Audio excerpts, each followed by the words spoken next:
Buenas noches para todos. Hoy tenemos un tema que es el lactato. Lo hemos revisado este último mes con el doctor Fernando Uribe en la rotación de anestesia general 2 y nos pareció bastante importante traerlo a actividad académica para discutir ciertos aspectos sobre el lactato en el transcurso de la historia, cómo se ha definido las implicaciones como tal, y lo hemos llamado ángel o demonio, y vamos a hacer la explicación como tal de este importante metabolito. Pues para empezar tenemos este personaje, se llama Carl Scheer, es un químico sueco. Ha sido reconocido por bastantes trabajos en farmacéutica, incluso es considerado como uno de los mejores químicos del siglo XVIII. Se le atribuye al descubridor de varias sustancias químicas como el bario, el cloro, el magnesio y también varios compuestos como el ácido úrico, y algo muy importante que se le atribuye ser el descubridor del ácido láctico, que lo hace en 1780. Adicional, también se le atribuye, conjunto con el doctor Joseph Priestley y Antoine Lavoisier, en 1772, como los descubridores del oxígeno. Y uno de los datos importantes para esta actividad, que se le atribuye el descubrimiento del ácido láctico como tal, que lo aísla durante los procesos de fermentación de la leche agria, que lo hace en 1780. Incluso se le pone el nombre de lactosa, derivado del latín lac, que significa leche. Hay que tener en cuenta que pues, para ese entonces lo había aislado con otras impurezas. Incluso se había pensado que era ácido acético y mezclado con la leche, pero posteriormente se pudo corroborar que se trataba de ácido láctico como tal. Más adelante, el doctor John Jacob Berzelius, que es un químico y un médico sueco, que también se le atribuye con el doctor Robert Boyle y Antoine Lavoisier como los padres de la química moderna, que pues, y hacen bastantes aportes a la biología y la química orgánica. Incluso él empieza a hacer muchos trabajos y donde él se le atribuye que implementa el concepto de las estructuras químicas que en ese entonces pues aún no se habían desarrollado. Incluso uno de los ejemplos es la glucosa C6H12O6. Incluso se le atribuye los trabajos que se hizo en ácido láctico, y que posteriormente se trataba que era el lactato que se producía a nivel de los músculos durante el ejercicio. Para ese entonces publicaciones en 1808.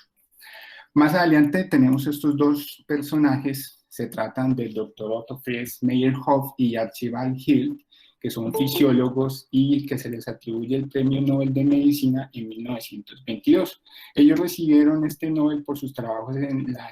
el catabolismo de los carbohidratos del músculo esquelético.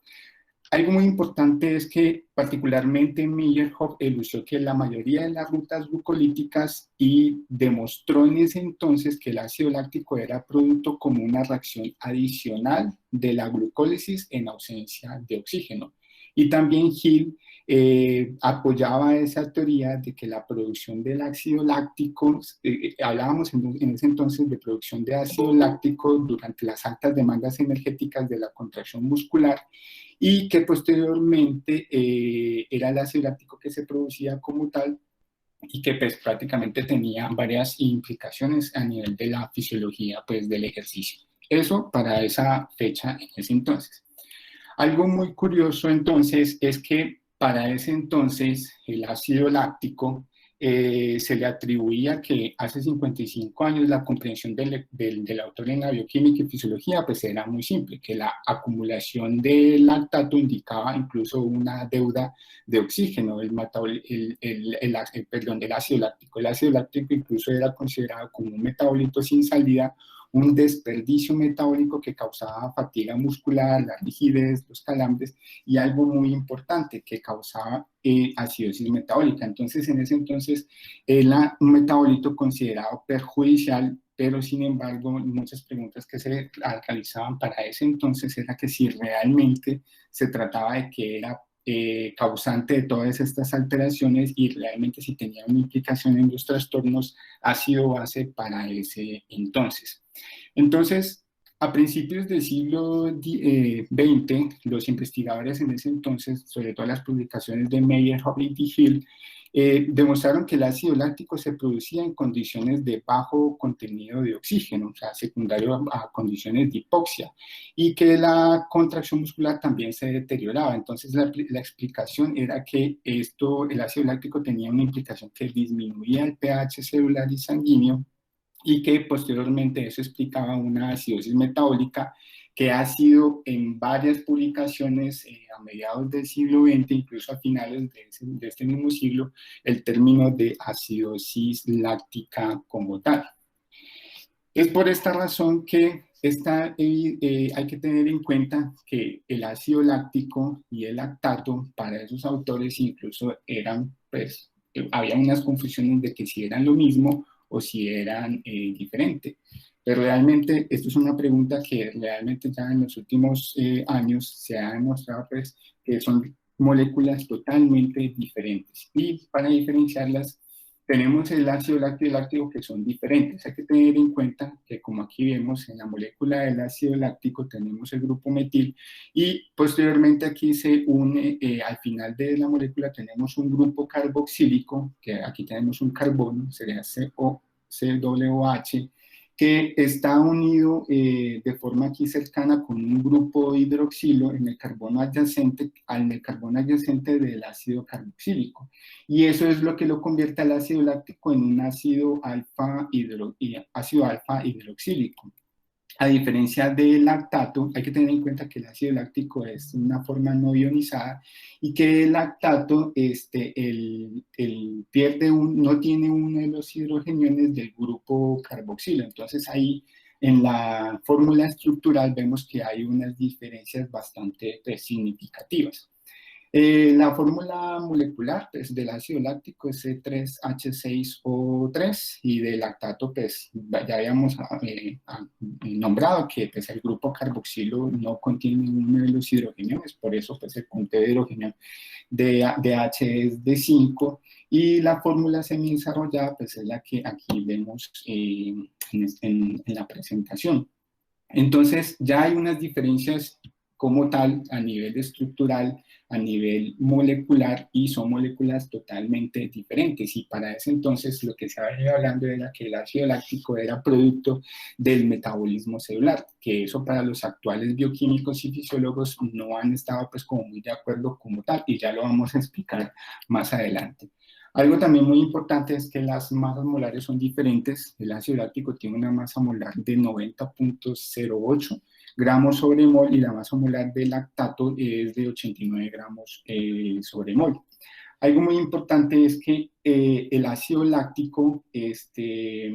una molécula quiral. Si hablamos de quiral, hablamos de quiromancia. Hay una analogía muy importante, es que la mano derecha es el espejo de la mano izquierda, pero no se pueden superponer. Entonces, aquí hay ellos de aquí derivan dos enantiómeros que son isómeros ópticos, como ya habíamos hablado, que está el ácido láctico y el ácido L-láctico, que es el que tiene, pues, como implicaciones importantes a nivel de fisiología. Entonces, cuando nosotros tenemos el ácido láctico y la acidosis metabólica como tal, esta mostraba incluso que se reportaba y que se presentaba el concepto de acidosis láctica. Sin embargo, esta evidencia no fue de causa y efecto, sino culpa de la asociación. Incluso se demostró que el ácido láctico aumenta cuando el pH disminuía, y posteriormente seguía la fatiga. Pero para ese entonces no existía como tal una evidencia que probara que se produjera que la forma de ácido láctico en ese entonces y los protones que se liberaban del ácido láctico eran los causantes de la acidosis. Sin embargo, posteriormente, con base en los trabajos de Henderson-Hasselbalch, ahorita nos referimos al pH al que un ácido libera protones, que es el pK, que todos conocemos la ecuación de Henderson-Hasselbalch, y pues realmente ya después de esto se han hecho más estudios para aclarecer esto. Entonces, muchos bioquímicos y muchos fisiólogos, cuando ven el término acidosis láctica, lo ven con bastante, pues, discriminación de saber exactamente si ese término es una asociación de correlación o realmente es una causalidad. De hecho, si uno hace una búsqueda pues no juiciosa del término acidosis láctica, lamentablemente varias publicaciones y textos, incluso libros de bioquímica un poco pues de finales del siglo pasado, muestran que la acidosis láctica refiere que son elevaciones incluso de ácido láctico, no de lactato, y que esto generaba acidosis metabólica. Pero pues la evidencia actual realmente juzga esa definición y realmente lo atribuye que es una definición constructa y realmente no hay como una evidencia que justifique como tal eso como tal. Entonces, una de las preguntas que se hacen es de dónde vienen toda esa cantidad de protones. ¿Qué se explicaba pues para ese entonces? La explicación de la acidosis inducida por el ejercicio se basaba en que la producción de ácido láctico se debía pues prácticamente por una disociación de ese ácido láctico a una disociación al lactato. Entonces, ¿qué tenemos? Se disocia inmediatamente al lactato con un protón de hidrogenio, como se muestra aquí en la figura, para mantener esa carga neutral, el ion lactato interactuaba con un cargado positivamente, en este caso el sodio. Entonces aquí tenemos el ácido láctico, el grupo metil, posteriormente aquí tenemos el grupo carboxilo y el grupo carboxilo y el grupo hidroxilo. Entonces, esta disociación, lo que posteriormente formaba el lactato, que para tener una carga neutra se unía con un sodio, y esto era lo que liberaba esa cantidad de hidrogeniones, y que este acúmulo de hidrogeniones eran los que tenían implicaciones en los estados ácido-base y era el causante pues como tal de la acidosis metabólica. Eso es lo que se tenía la creencia hasta ese momento.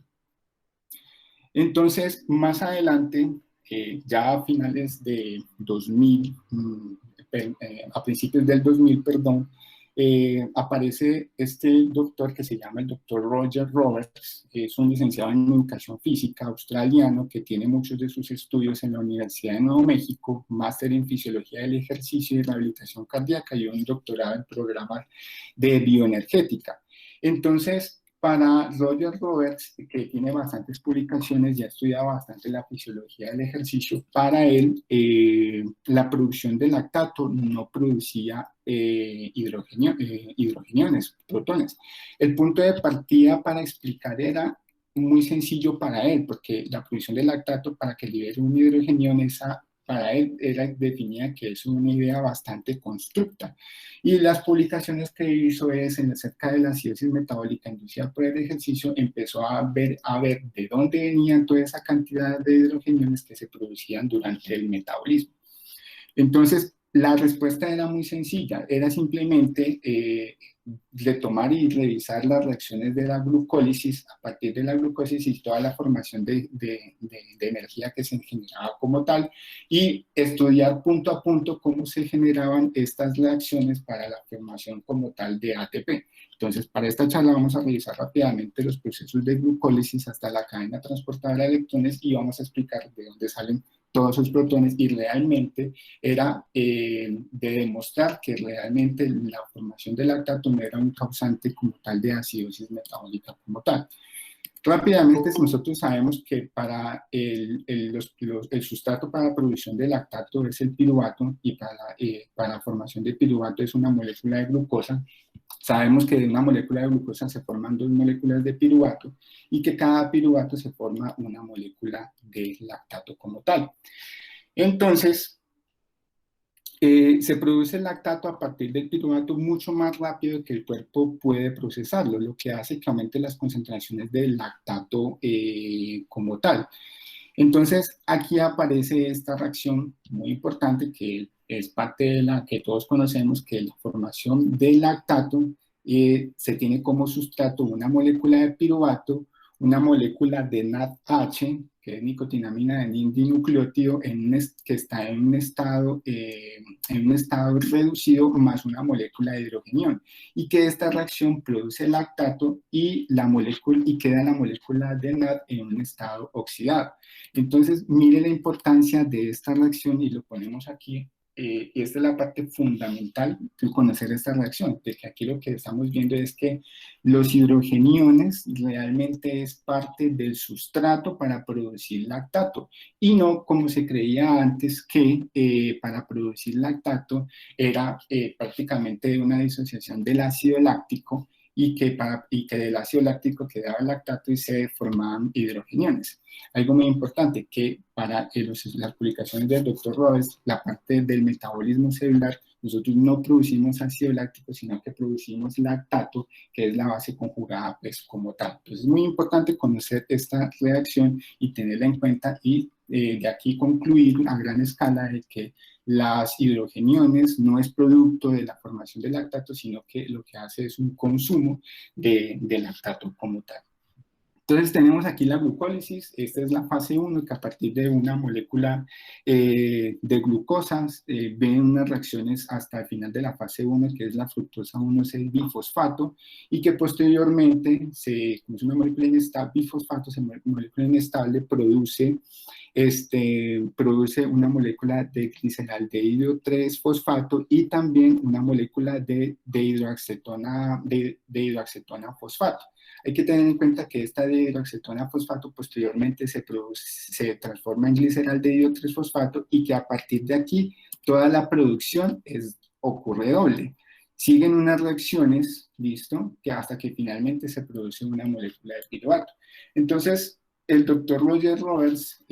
coge cada reacción y empieza a ver que a partir de una molécula de glucosa se pasa a glucosa 6-fosfato, a fructosa 6-fosfato, y posteriormente sigue a fructosa 1,6-bifosfato, y posteriormente tenemos las dos moléculas que se forman de hidroacetona fosfato y gliceraldehído 3-fosfato. Esto en la fase 1 de la glucólisis. ¿Qué vio aquí? Que las reacciones en donde hay un consumo de ATP, y vio que la hidrólisis de ATP a nivel del citosol celular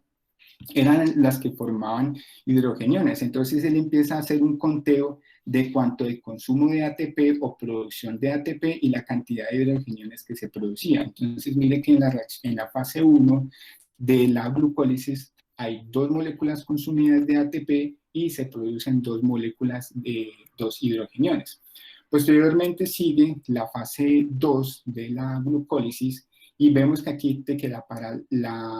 para la oxidación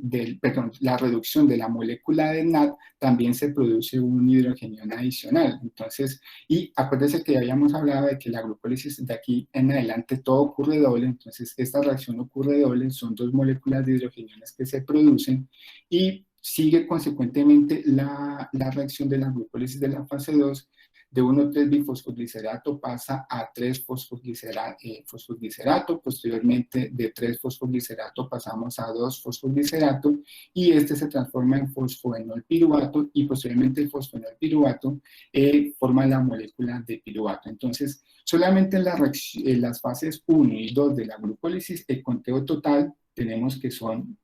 en la fase 1 se consumían 2 moléculas de ATP y en la fase 2 se producen 4 moléculas de ATP. Entonces, el conteo total de ATP a nivel del citosol celular de la fase 1 y 2 de la glucólisis eran 2 moléculas de ATP. Y en cuanto a las hidrogeniones, habíamos visto acá que se producían dos hidrogeniones en la fase 1 y durante la fase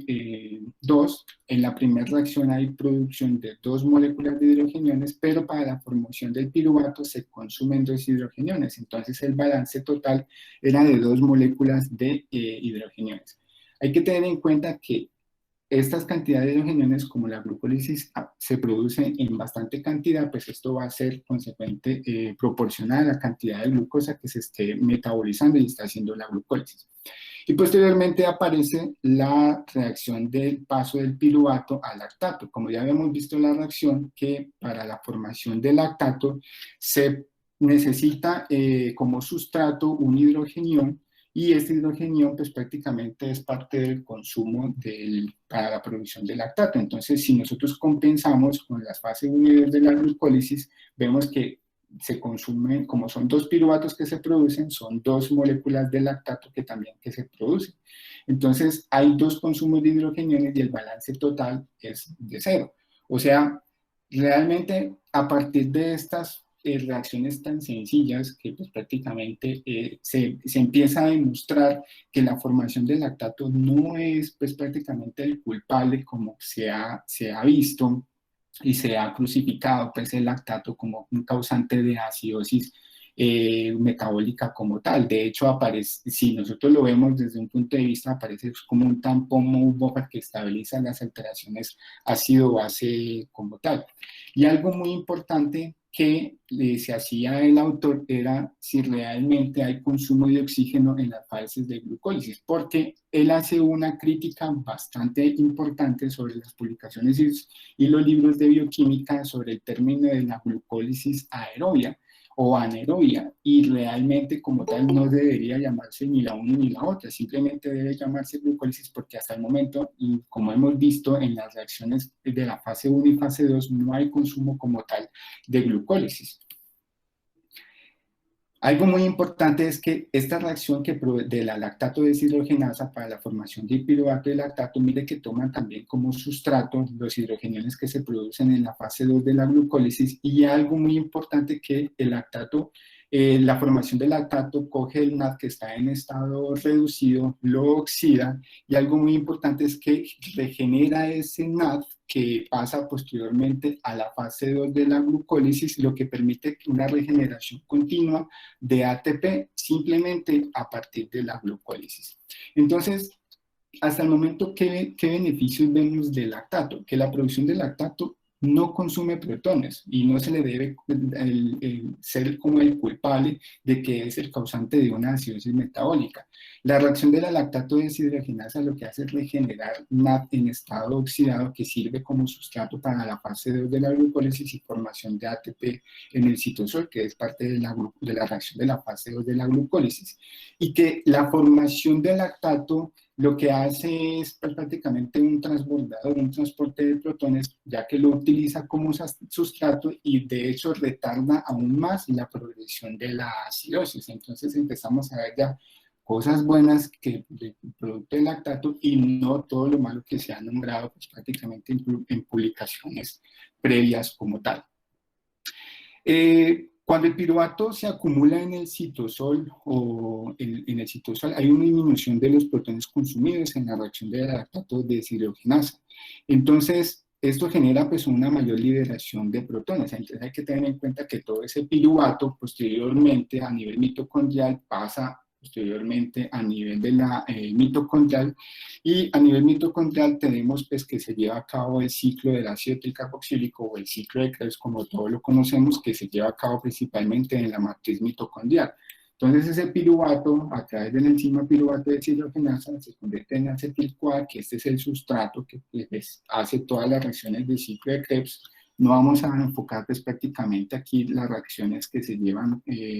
todas estas. Sin embargo, hay que tener en cuenta que todas las reacciones del ciclo de Krebs forman estructuras de NADH en estado reducido, que exactamente son 3, como vemos aquí, y algo muy importante que hay consumo de CO2. Y como dice nuevamente Roy Roberts, ¿hay consumo de oxígeno en la fase de la glucólisis y del ciclo de Krebs? No. Y lastimosamente varios textos siguen utilizando el término de aerobia o anaerobia, pero se ha interpretado de una forma errónea porque son las condiciones en las que se lleva, más no porque las reacciones como tal lleven un consumo de oxígeno como tal. Y posteriormente, ya habíamos el ciclo de Krebs tiene una de las funciones principales que es un fabricador en potencia de hidrogeniones, pero todos esos hidrogeniones que quedan a nivel de la matriz mitocondrial posteriormente van a la cadena transportadora de electrones, que tenemos los complejos 1, 2, 3 y 4, y estos sirven aquí como unos bombas que hacen un flujo de todos sus hidrogeniones al espacio intermembrana. Entonces, y ya habíamos visto que el producto del ciclo de Krebs son moléculas también de FATH en estado, FATH que está en estado reducido, que son 3 moléculas, y de FAT2H en estado reducido también, que esta, la NADH interactúa a nivel del primer complejo y la FAT2 a nivel del segundo complejo.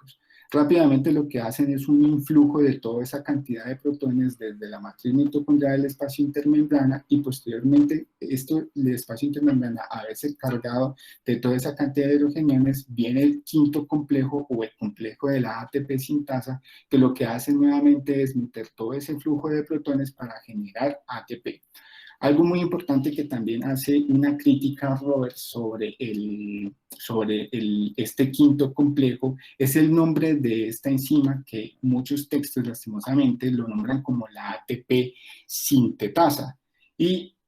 nosotros tenemos enzimas que son sintasas y enzimas que son sintetasas, pero que son muy diferentes, ya que las sintasas no gastan ATP, a diferencia que las sintetasas sí gastan ATP. Entonces, es absurdo, como dice el autor, llamarle esta enzima ATP sintetasa, porque sería absurdo producir ATP gastando moléculas de ATP. Entonces, esta molécula realmente se llama ATP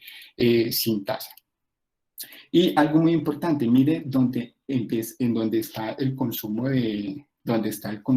oxígeno. El consumo de oxígeno no se da en las fases de la glucólisis ni del ciclo de Krebs, sino que se da en la cadena transportadora y justamente en el cuarto complejo, que es donde se utilizan las moléculas de oxígeno para producir oxígeno. Algo muy importante en fisiología del ejercicio es conocer la cascada del oxígeno. Ya sabemos que la presión atmosférica a nivel del mar, sabemos que es de 159.6 milímetros de mercurio y posteriormente hay unas caídas hasta conocer cuál es la presión de oxígeno a nivel mitocondrial. Saben, ahí los textos lo llaman la cascada del oxígeno o las primera, segunda y tercera caída del oxígeno. La primera caída se produce a nivel de la vía aérea, o también llamada la presión inspiratoria, donde esa presión atmosférica se debe restar la presión de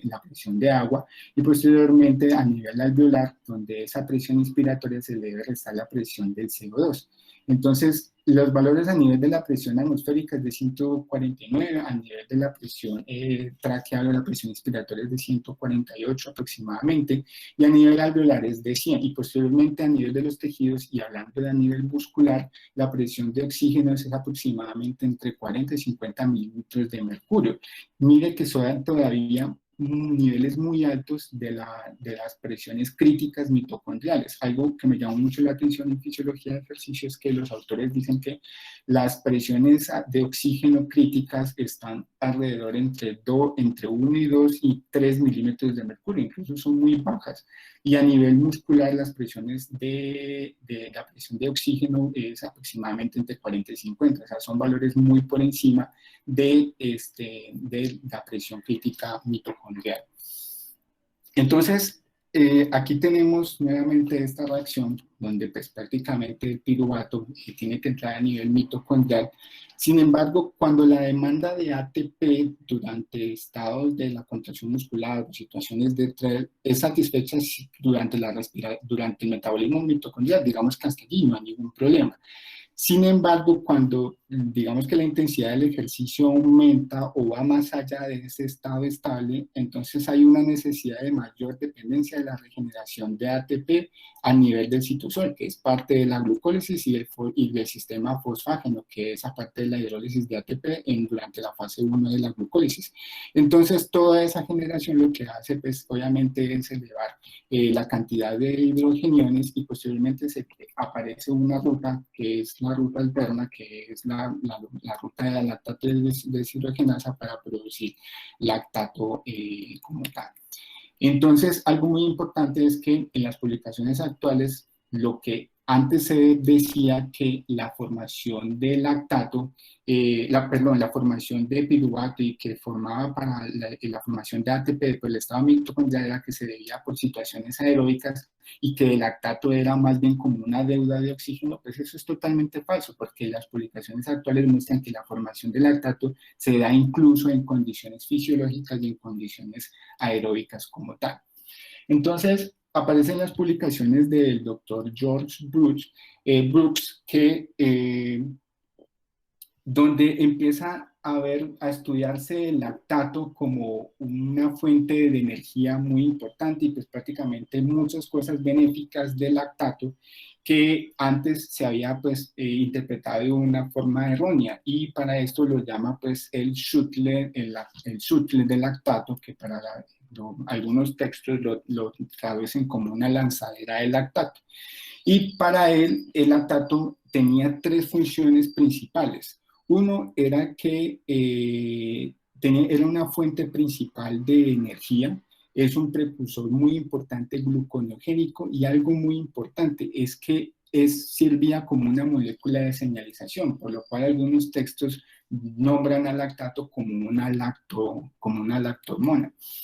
Entonces es por esta razón que al llamarse una lactohormona aparece la propuesta del shuttle del lactato.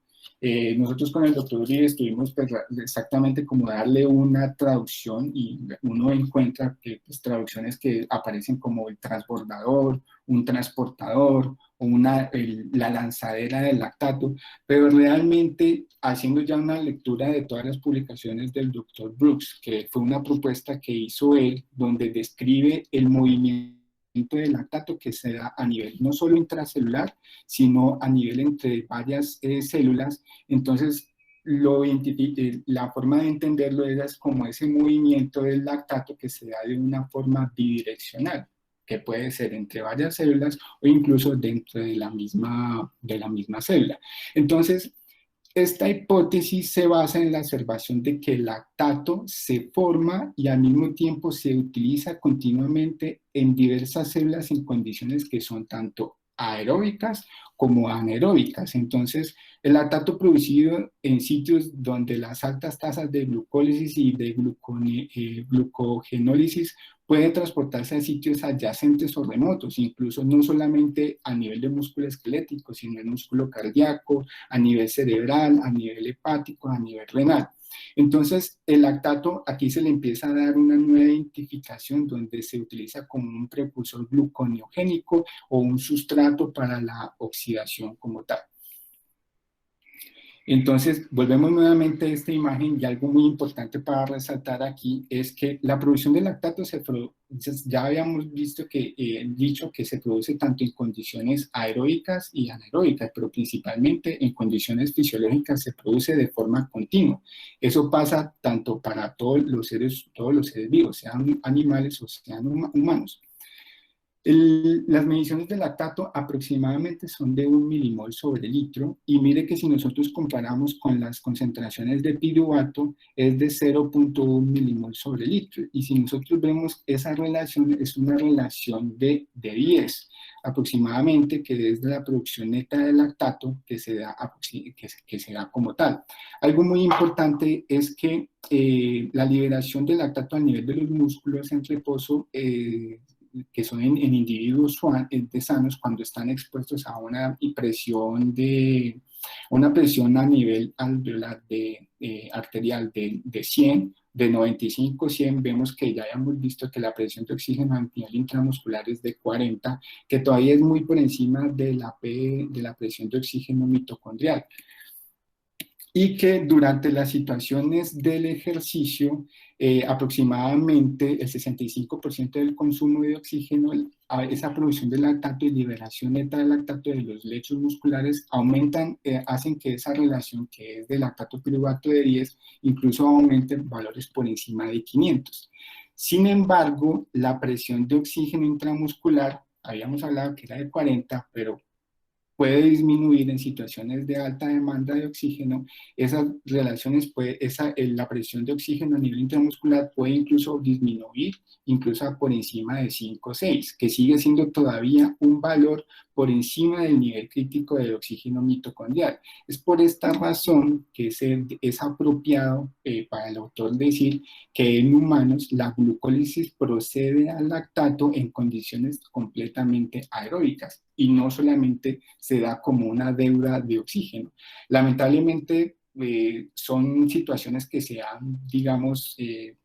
enseñados de una forma errónea y lastimosamente la acumulación de lactato siempre lo atribuyen como una insuficiencia de oxígeno y esa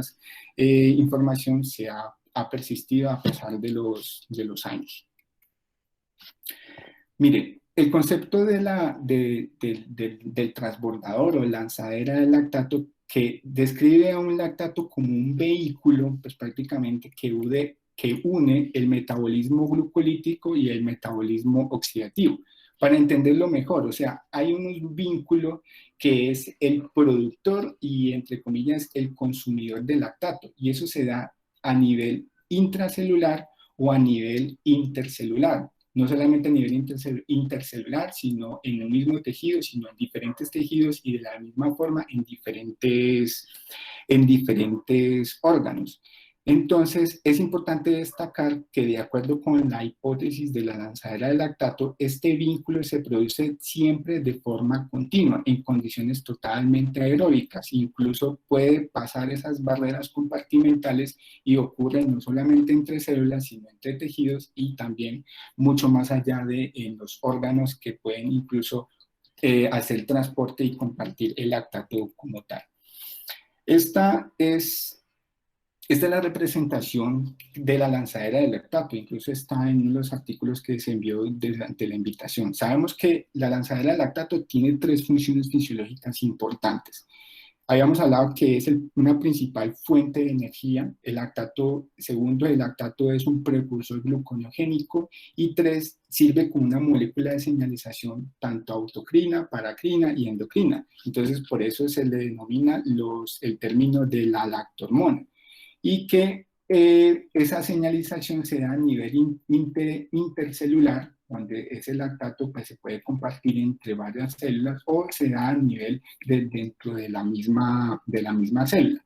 Mire, uno de los ejemplos de lanzadera de lactato a nivel de célula a célula incluye los intercambios de lactato que se producen a nivel de las fibras oxidativas rojas y las fibras glucolíticas blancas dentro de un mismo lecho muscular, o sea, dentro del mismo músculo esquelético. Y ejemplo de la lanzadera de lactato intracelular, vemos aquí que es el intercambio de los peroxisomas del citosol mitocondrial, lo que lleva a cabo a través de enzimas, proteínas, perdón, que son las proteínas de transporte monocarboxilato. Entonces, es una forma de entender mucho más fácil cómo se comporta el lactato como un transporte y que sirve como un precursor glucogénico entre los diferentes órganos, tejidos y a nivel intracelular también. Sin embargo, algunos autores explican que hay un lado oscuro del metabolismo del lactato, y es que se ha reportado que hay fenotipos en ciertos tipos de cáncer, sobre todo en células blancas, que tienen un efecto Warburg, que pues prácticamente lo que significa es que para explicarlo y hacer una analogía mucho más fácil, si nosotros tenemos, digamos, la sal que nosotros utilizamos en los alimentos, cierta cantidad de sal mejora el sabor de los alimentos, pero si utilizamos muchísima sal, va a arruinar el sabor de los alimentos. Otro ejemplo es la insulina. La insulina es una molécula muy importante en la regulación de la glicemia, pero si se utiliza una cantidad muy exagerada, pues va a tener unos efectos fatales. Y a nivel de ciertos fenotipos metabólicos en el cáncer, vemos que las cantidades de lactato muy elevadas incluso se ha estudiado como uno de los causantes de la formación de la preservación o la forma de cómo se alimenta cierto tipo de células cancerígenas, lo cual se le ha llamado el efecto Warburg, que a pesar de que hay unas buenas condiciones aeróbicas, que hay una buena cantidad de glucosa, sin embargo ese piruvato que se produce siempre toma una ruta de lactato, y que ese lactato posteriormente ha estado reportado como uno de los factores que favorecen la angiogénesis tumoral. Y teniendo en cuenta que eso es una de las, de lo que se, es una forma en que no se ha explicado cuáles son las explicaciones de la angiogénesis, no solamente a nivel tumoral, sino pues en condiciones donde hay escasa disponibilidad de oxígeno. Un dato muy importante es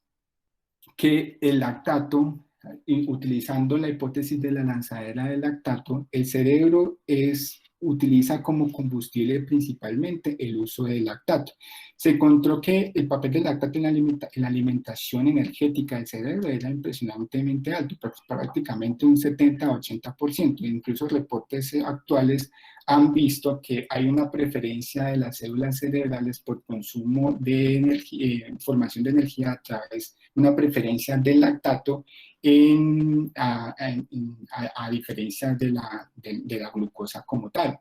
Es por esta razón que hay muchos estudios, sobre todo en pacientes que que han presentado trauma craneoencefálico con daño que está en agudo, el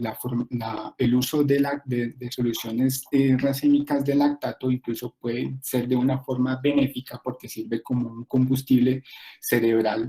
como tal. Y en cuanto a la sepsis, reanimación y pues tratamiento de lesiones, pues los efectos de la hipótesis de la lanzadera del lactato, hemos visto que los niveles altos de lactatemia siempre se ha relacionado con un índice de gravedad. Sin embargo, no debe echarse la culpa que la lactatemia no es una causa de la lesión como una enfermedad, sino que es un proceso que se lleva a cabo de forma consecuente, está correlacionado, más sin embargo no es una causalidad, que de hecho es una de las formas como se ha criticado la idea constructa de que la hiperlactatemia es prácticamente una molécula que es dañina para el organismo, sin embargo es una señalización de lesión. Entonces, incluso es un mecanismo para mitigar los efectos de una lesión. Ya habíamos hablado sobre todas las implicaciones que se da en la regulación de las alteraciones ácido-base y que no necesariamente se adhiere a la teoría como una deuda de oxígeno como tal. Estas son las revisiones que hace el doctor Roger Roberts, donde pues prácticamente hace una descripción muy importante del lactato como pues unas funciones de señalización hormonal, y él durante los últimos 20 años ha hecho bastantes críticas a las publicaciones e incluso revisiones actuales del metabolismo del lactato y las implicaciones en las alteraciones ácido-base. Y lastimosamente él hace pues prácticamente una crítica de que hay muchas publicaciones demasiado buenas, donde se describen muchos efectos benéficos del lactato, donde se describen regulación enzimática, regulación de la lipólisis a nivel de varios tejidos, efectos antiinflamatorios del lactato, efectos inmunomoduladores que mejoran la cicatrización, mejoran la lesión tisular por isquemia. Sin embargo, hay varias de esas publicaciones que tienen